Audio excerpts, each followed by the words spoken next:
Welcome back to the Ignition Podcast. My name is Harry, and in this podcast we speak to people in automotive motorsport that I find interesting as a petrol head and have a general conversation about having a passion for cars. But in this podcast we have someone on very special. We have Simon Squibb. For those who don't know who Simon Squibb is, Simon turned his life around at the age of 15 from being homeless to a multi-million pound business owner. And if you think the secret to being a multi-millionaire is working hard, well, you'll be completely wrong. And Simon will give you secrets and tips in this episode and how you can start a business with no money. Enjoy the... Well, Simon, welcome to the Podcasty, or the Pod Taxi. Name is still pending. Well done. Oh, thank you. Yeah. I'm impressed what you did with the £500 I gave you. This is deluxe. Well, I'll be completely honest with you. It's more than £500, but there's some people who have sponsored the Good journey sponsor itself. to shout out then. Sponsor the shout. So WeSwap, huge thank you to WeSwap. They've donated £500 to match your £500. They swap cars. It's like an auction site. They're fantastic. The Pinder Trust, Edward Ferris, thank you so much. He bought the taxi for us. And then your £500 is what you see here. This lovely interior. Well, you did something I try to teach people all the time, which is you don't really need money to start a business. You just need a purpose to start a business. So you didn't let £500 stop you starting it. And getting sponsors is a great way of building a business. Yeah. So well done. Well, thank you. I mean, I found my purpose through cars, but how did you sort of figure out what you wanted to do and how did that come about? Well, how did you find your purpose through cars? What did you... So cars have always been sort of, I guess, a therapy for me. They've always been something that I've attached to growing up. I always liked how things worked. And so I used to see cars as a way to learn more about that and find out engineering. That was always the thing. But my passion really came when I left school. I wanted to do an apprenticeship. I didn't want to go down the conventional university route. I wanted to get paid while I was working. Now that got stopped due to COVID. And then because of that, I then had to find something else to do. I came across the idea of financial freedom and I knew I wanted to work with cars. So I tried to find out how I could do that with cars. And so the podcast I started 2 years ago was the way to do that. I love it. And well, look, I mean, purpose is different for different people. I found my purpose through pain. I was 15 years old when I was kicked out of home. How did that feel? It was awful at the time, but I'm now quite grateful.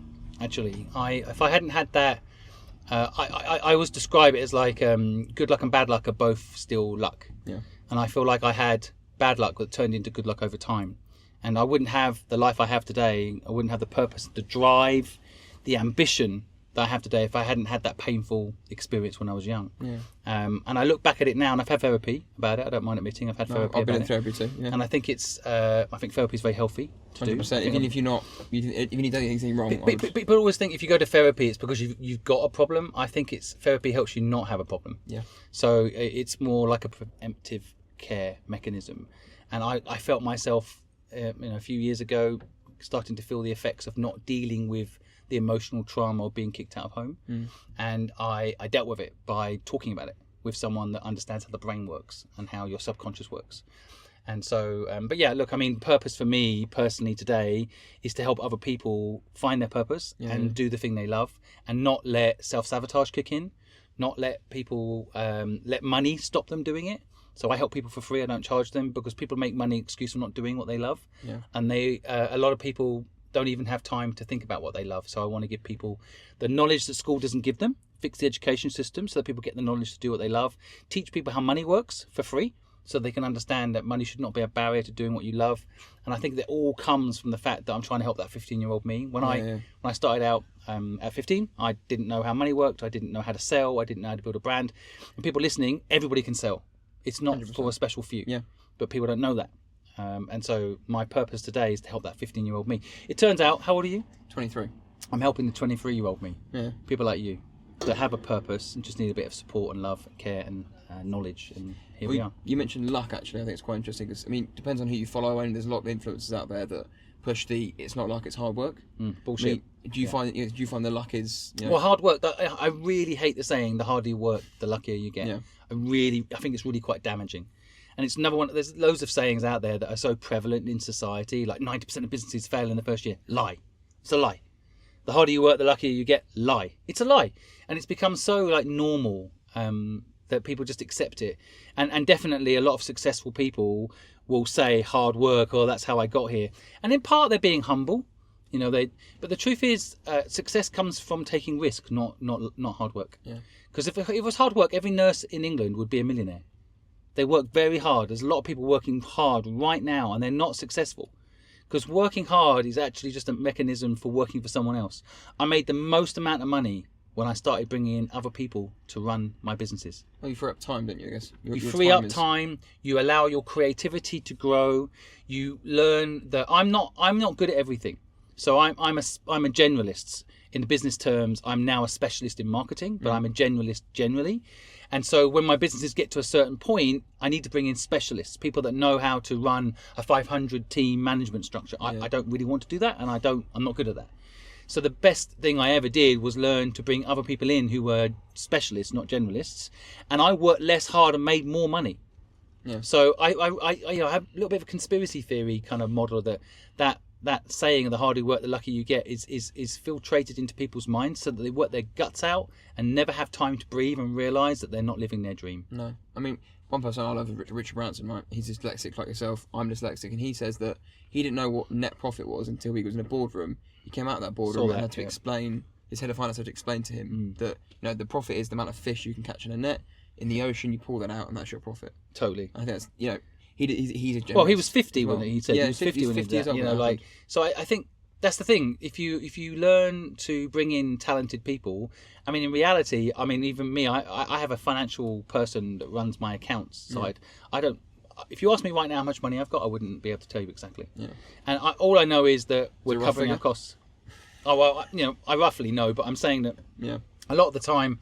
You can be an accountant and run a business. You probably need to bring in someone who's a specialist in marketing sales, or you can be a marketing salesperson who brings a specialist in accounts. Yeah. So I think sometimes like having no skill at all is actually an asset, because then you have to bring talent in. So one of my first real successes was a business called Fluid, which I sold to PricewaterhouseCoopers.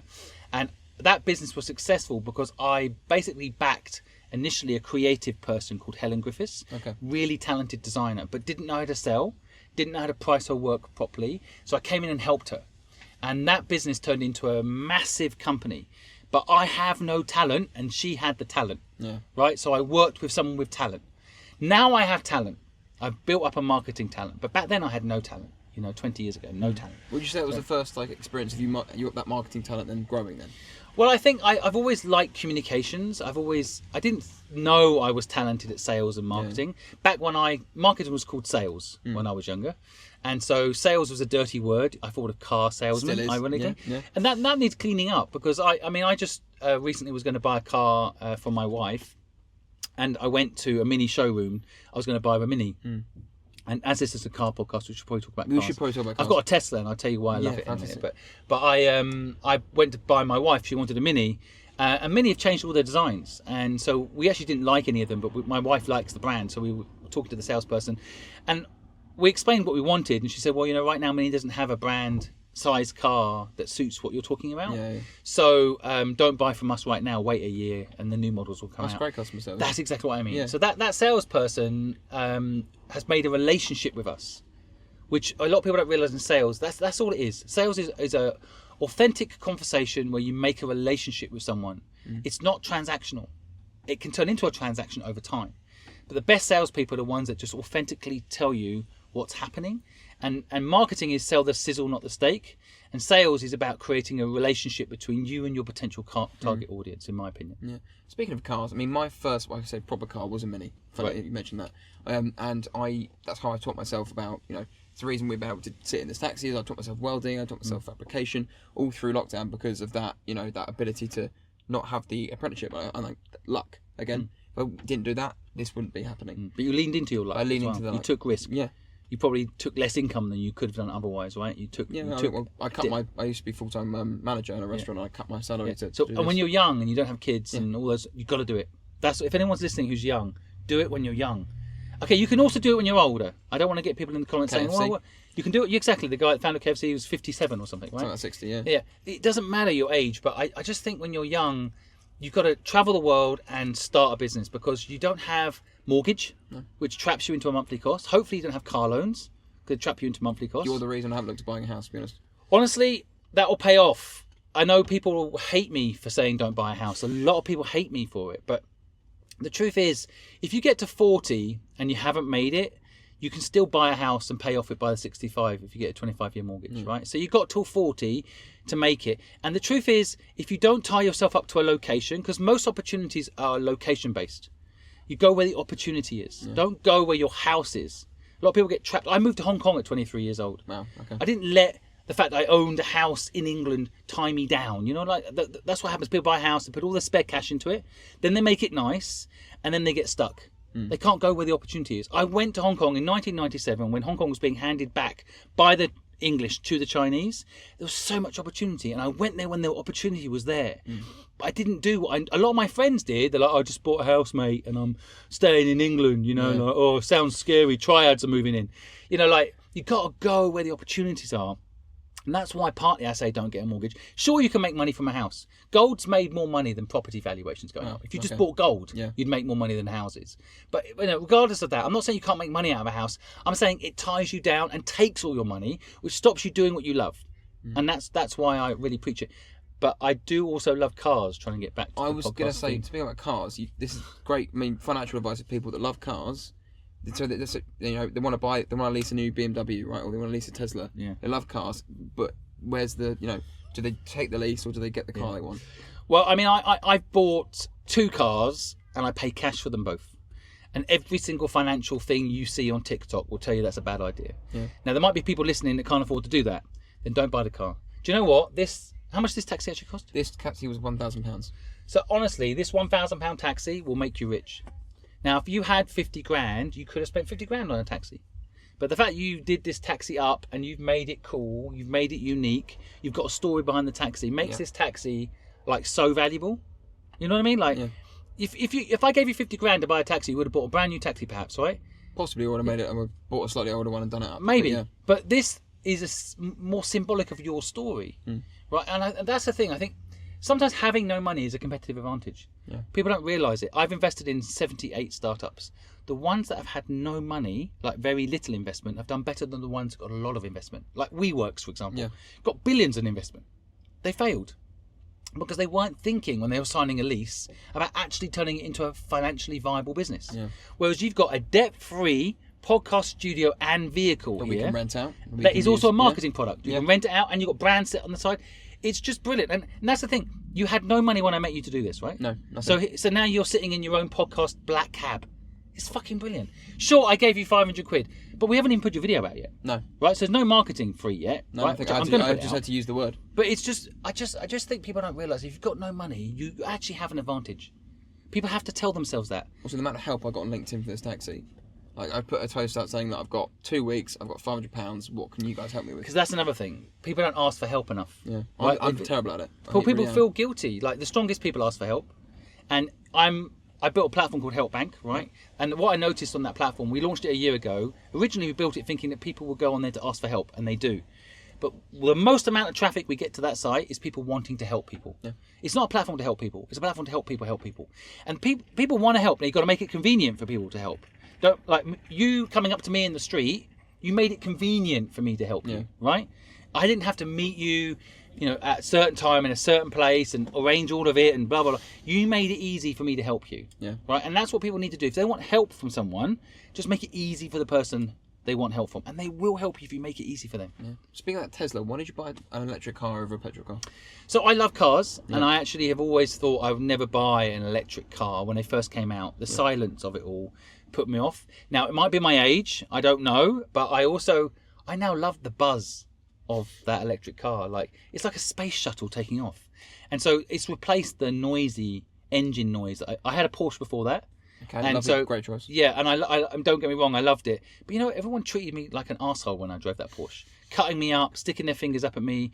After I had the Porsche, I actually drove my wife's Mini. Yeah. And I noticed that people were really nice to me. They were less like, they were kind of like, oh, poor guy, he's driving a Mini. They were really, really nice to me. And then with a Tesla, it's really weird. I actually find it's like neutral.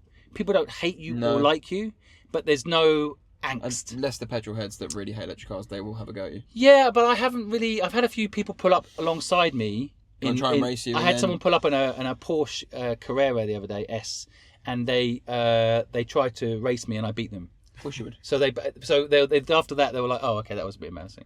But I think the car speed is still there. I really like the acceleration on it, and I've got solar panels at my house. And That's for free power. And as an entrepreneur, even though I've got loads of money now, I don't need to worry about money. But I like the idea that my electric it comes into the car for free from my solar panels. Have you got Tesla batteries in the house as well? No, I don't have Tesla batteries, but the solar panels plug straight into my car charger. So basically, my car gets charged by the solar panels, and I don't have to. I've never paid for petrol since I bought that car. No. So I've saved a couple of £100 a week, right? Plus on petrol. And I don't know, there's something about, like, one of the things that I tell people is get your costs down.